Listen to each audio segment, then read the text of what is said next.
made a whopping. Welcome back to my channel. My name is Elisa and this is Teacher Noire. I talk about different things I have learned on my journey of being a former teacher turned business owner. And so let's dive into how much money I made as a Teachers Pay Teacher creator. So my first year was 2022 and I made a whopping $89.94. I know. Thank you. I made a lot of money my first year. But this is the thing with Teachers Pay Teachers. You need to go in there with some type of idea of what you want to do, what your niche is going to be, and how you're going to market your products, right? So you can't just create these products, put them on Teachers Pay Teachers, and just expect people to find your products. That's not quite how it works. Teachers Pay Teachers is also a search engine, which means people are searching for different things.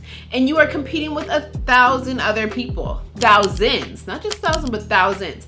But you might be thinking, okay, Teachers Pay Teachers is oversaturated, so I don't even need to bother joining and creating my resources, even though I have these phenomenal ideas. Nope, it's not as saturated as you think. So let's rewind this year. I really got focused on my Teachers Pay Teachers this year, 2023. And what I started doing, I had this idea of a coloring page for Jackie Robinson, and I put it on my TikTok, and someone said, oh, it would be really cool if you put icons behind it like baseball and different things. And I was like, oh, that's a great idea. Because what I was really thinking of was just like a coloring page.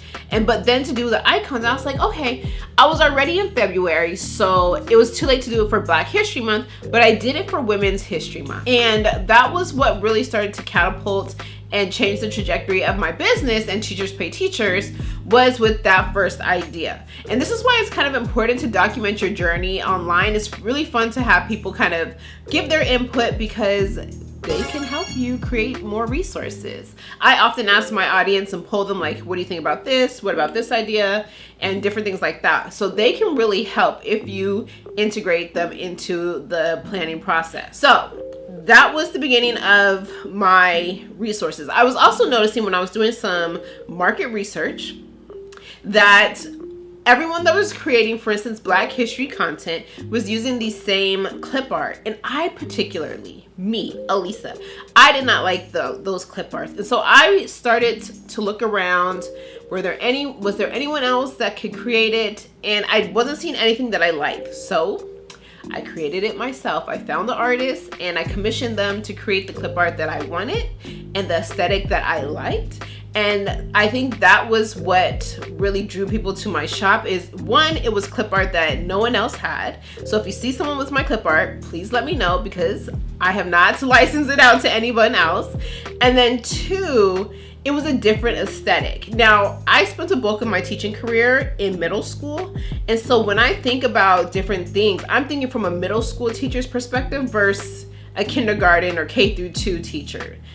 There are lots and lots of resources for K2, but there aren't a lot of resources that are fun and engaging for middle school and high school students. And so I was like, okay, let me try to bring this in for more middle school students and how it can be fun for them. And so I wanted to include historical figures and famous people that they would know.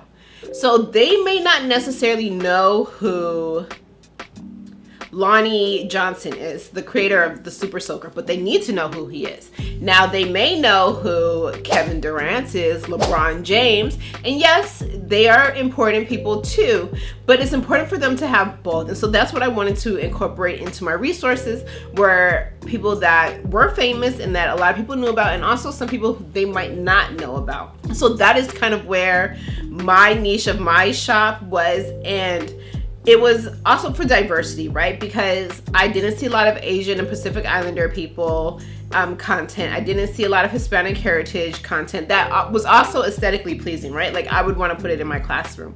And so I set out on a mission to create those resources slowly but surely. So that was my first year of making $89. Fast forward to this year where now I have an idea of the things that I want to do. I've made about $4,000 on just Teachers Pay Teachers. Now I also sell on Etsy. I also have my own website. I sell also on Schoolgirl Style, my digital resource, but Schoolgirl Style is very limited. So I have these different avenues where people can find my resources, not just on Teachers Pay Teachers, but also on Etsy. And I don't know how much I made on Etsy just for my digital resources, but Etsy brings in a lot of my sales in general. Etsy, I think, brings in the most so far right now. And so you need to know what your niche is going to be, what does the market look like with what you want to do, and how can you put your own unique spin on it. So yes, there are people reading passages from Martin Luther King. How is yours going to be different? Why would someone want to click on yours versus someone else's? That's where you want to make the difference. So yes, people have left the teaching field to do their digital products completely. I'm not there yet, but slowly but surely. If I made my first year $89 and the following year have made $4,000 on one platform, let's see, I don't know, do the math on that, but that is a significant jump in resources and side hustle money. So I encourage you, if you have an idea, to just go ahead and get started, because you're gonna wish you had started. I'm glad that I started, and even though this journey is difficult and it's hard, I think it's definitely worth it, because I'm learning so much. I'm learning what my audience wants, because people will ask questions. They're like, well, can you add this person? Can you add this person? What about this one? They will even let you know that you have misspelled a word, and you have to go back and change every resource and then let them know that you've updated it and that it is fine. So we are human. Everyone on Teachers Pay Teachers is a human being, and they make mistakes. So that's where we are. It is okay to make mistakes, and you have that freedom to change it. So if you have any questions about how much money do you make, my first year I made $89. The second year, this year, 2023, I made $4,000. And next year, I expect to make triple that, because now I'm going in with more intention. I also want to do math, because that is my first passion. So we will see how I can incorporate both these historical figures and math. And so if that helped you, if you have any other questions, let me know in the comments, and I'll see you in the next video.